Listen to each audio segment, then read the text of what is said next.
Yes, it's time to put some respect on the name of Mattie Pollock. And that's exactly what we're going to be doing in this week's episode of Where Hornets Walk. We're also asking just what's wrong at Vicarage Road? Attendances, atmospheres, is something fundamentally wrong? And if it is, how do you solve it? We'll ask these guys this question. And because of the American action, who has been the best American, North or South, input at Watford? Let's jump straight into it then. We're reviewing the Oxford game, which feels like a million months ago. But Rio, Mattie Pollock came from... it's been very quiet all season, but what a fantastic game he had. Yeah, no, he signed for us a few years ago from Grimsby now. Went on a couple loans to Cheltenham and he went to Scotland, I think Aberdeen. That was after he made his debut against Millwall, where at the Den midweek we were 3-0 down after half an hour and he put in an absolute stinker of a performance and got subbed at half time. But midway through last season, January transfer window, I think he was actually in Belgium waiting for a move to be approved to, I can't remember who. But he ended up getting his chance at start of February last season and hasn't looked back since. For a big centre-back, he's actually not bad on the ball and obviously he gets his head on everything and yeah, he's probably our best centre-back at the moment, you could say. You just took my next question. I was going to ask Aaron, but I'll give it to him anyway. Aaron, is he your best centre-back at the moment currently? With Ogbonna out, definitely. I don't think it's even close either. I think those two are sort of a level above the rest of the centre-back options we have at the club. The social media feed was very much along these lines. We've chosen Gavin Zog. Mattie Pollock was immense throughout, won everything, used the ball well, Louser excellent, and bar dangerous throughout. But Pollock was the man of the match for me. Was he your man of the match, Luke, as well? Yeah, I would agree. It was a close between him and Loser. I think for what I was saying about Loser last week, where we haven't seen enough good performances from him within the last sort of 6 months, even a year. Even when he did go out on loan. But I'm really happy that he's in the team and doing well because that first half we had a midfield which was it was quite difficult in terms of like physicality. We didn't have anything about it. Usually we've got a bit of like solidity around it. We've got someone like a Sissoko or a Dele Bashiru. I didn't really have any of that. And we did sort of get bullied the first half and Loser was so good on the ball. It was what I said I would like. I remember you asked the question a while ago. He asked who's the best midfielder, and if Loser is at it and back to his best, he could be one of the best players even in the league. He's proved it before, and he could really be the difference if he gets into form. Because we do need someone who's like a sort of a deep line playmaker, very foot manager of me, but someone who can get the ball starting from the back and get us going forward. I think it's what we are missing. It'd be great for him to come in leaps and bounds. But yeah, back to the man of the match question. It was Pollock, and I'm really pleased how well he's came in, and that 5-year deal is very well deserved. Chakradze gets in the team of the week, I think, again. Rio, how much is he worth in terms of a transfer fee now, do you think? I do like him, but he's got 1 goal and 2 or 3 assists to show for it all season. That's the most frustrating thing for me. He gets past his man every time. One of the best dribblers I've seen at the club in the last 3-4 years. And yeah, given obviously we're in a decent position now, obviously the table can turn quickly. We're only a few points above like mid-table. Wouldn't say we're in a position to sell because at the moment playoffs is doable, but we were in the playoffs in January last year and January year before, so and we know how that ended. I'd be demanding 30 million from him in January. Do I think he's worth that? No. But I wouldn't sell. I'd sell in the summer maybe if we don't go up, but I don't think we need to sell him at the moment. And given the likes of Asprilla went for 25 million, personally I think he might be better than Asprilla at Watford. And Pedro went for 35. I wouldn't be demanding much less. Okay. Aaron, are you at all annoyed that Tom Cleverley isn't getting the plaudits from the media that Watford fans say he deserves? He's certainly not been mentioned in the same breath of Leeds and Sheffield United and obviously Burnley and others because of, I'm sure, budgets. But surely if the end of the season was now, he'd got to be up there for the manager of the year award, hasn't he? Yeah, I absolutely think he should. I think the job he's done with the amount we spent in the summer and the squad he was left with is phenomenal so far. I think if he just cleans up the performances away from home, then we become a really solid, consistent team. If we do clean up those away performances, we'll probably make the playoffs. Am I annoyed that he doesn't get the plaudits? No, keep it under the radar as much as we can. I don't want any big clubs sniffing around. I think when you get a young English manager that knows what he's doing, I mean, if this is how he performed in his first senior job, then think of the career he could have ahead of him. So, no, keep him at the club as long as possible. If people don't want to recognise that, Watford fans will give him all the praise he needs to keep him at the club. Okay. A couple more social media ones. Let's have a look at them. Pete says the irony of Watford being fourth from top and Luton being fourth from bottom. At that time, that is not lost on me. Lil says we played against a stubborn side today, a side that prefers draws over wins. Great game, boys. Feels good to win the game in this manner. One little negative, Luke. This came up from a couple of people, and I've seen it a couple of weeks ago, and I've seen it more from Friday night. Andy says it was a good result, but disappointing from the fans. At times, it looked like there were more Oxford fans in the ground. Disappointing numbers and also disappointing noise as well. Some was saying, okay, let's remove the fact that it was a Friday night game. It was on Sky. Is there a problem at Vicarage Road at the moment? I would say so, yes.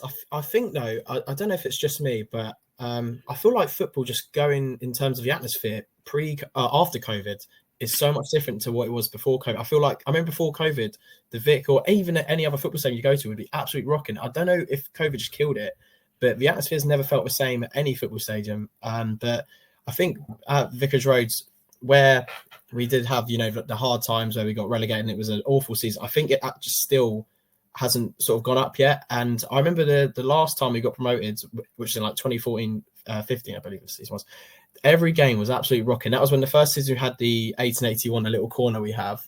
And then that sort of got the whole rookery along. But I feel like it's been here for so long now, it's sort of like just died out. So I sit the opposite side to the 1881.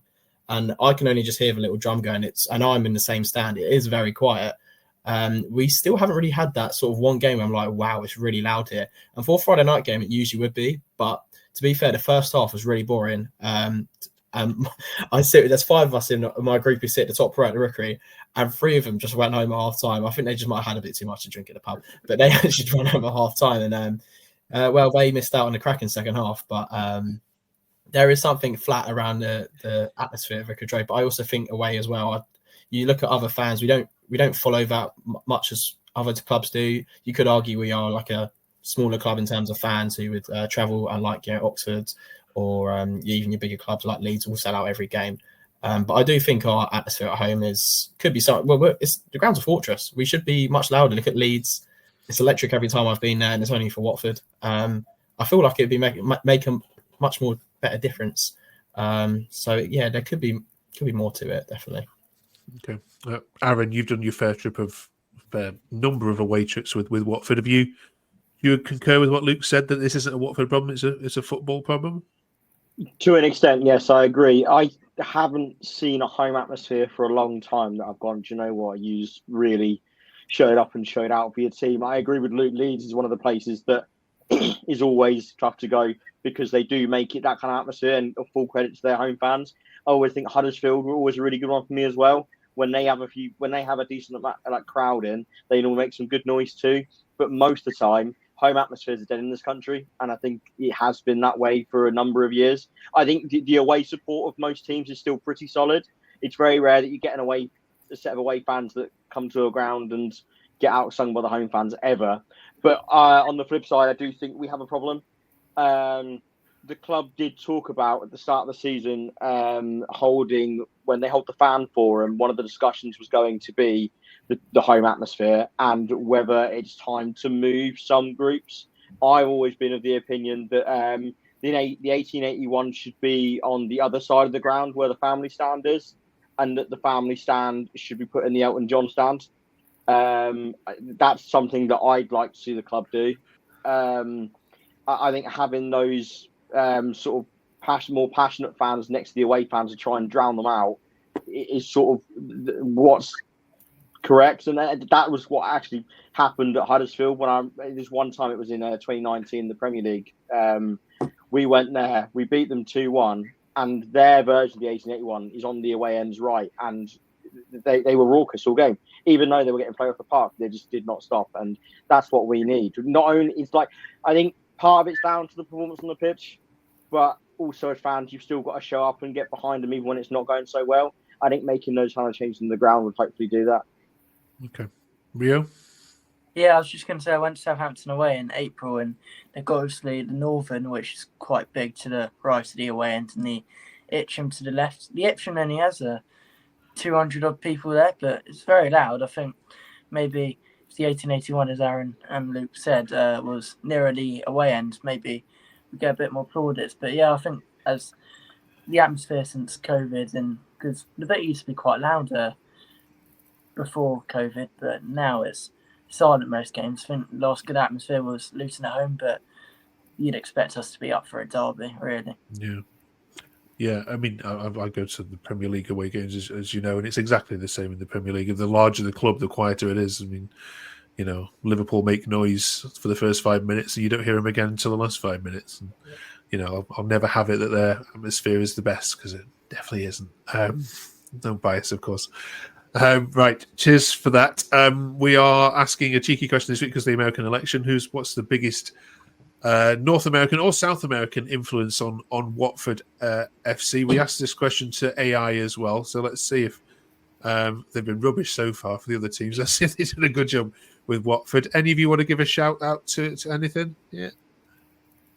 You could have one for each continent, I think. So I'll Okay. give the North American one, because that's maybe the one that some people wouldn't know. But a famous Watford captain was big JJJ from the USA, Jay DeMerit, and he's much loved at Watford. Comes back every now and then, comes on the pitch, and always gets a really good reception. Scored a goal in the playoff final over Leeds.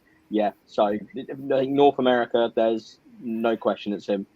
Okay. Any South American shouts? 100%. It's got to be João Pedro. Yeah. There's no player that I've seen in my life at Watford that I think could generally be world class potential. I've always been rooting for him, and when he left, I was absolutely gutted. I actually did have a tear in my eye when I saw it. I was at work and I remember seeing the post, and I was really gutted about it. He was unbelievable to watch. It was so fun. I would go to an away game even if I weren't that bothered about going to it, just so I could watch João Pedro play.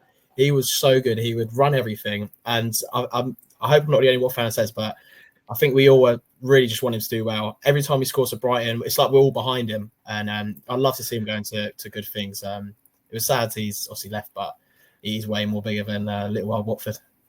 Okay. Any more? The AI one gave. I had to double check this. So, John Villafara, who joined Watford on loan briefly in 2006, was the best link that they could give. Who? For myself. Colombian, apparently. If you remember John Villafara, Colombian midfielder, Watford 2006, then you are a true fan. Great trivia question. Yeah, definitely. I mean, as far as South America goes, we've actually had a lot. The Pozzo are quite good at scouting South America. Obviously, Esprit was from Colombia, Richarlison was from Brazil, Hilario Gomez, another Watford legend, loved at the club, Brazilian. Yeah, so South America, you could rattle off quite a few, I think. Brilliant. Okay. Right. Join us next week when we're talking all things Plymouth. Thank you very much for watching. Drop us a subscribe if you haven't done so already. Catch you next week.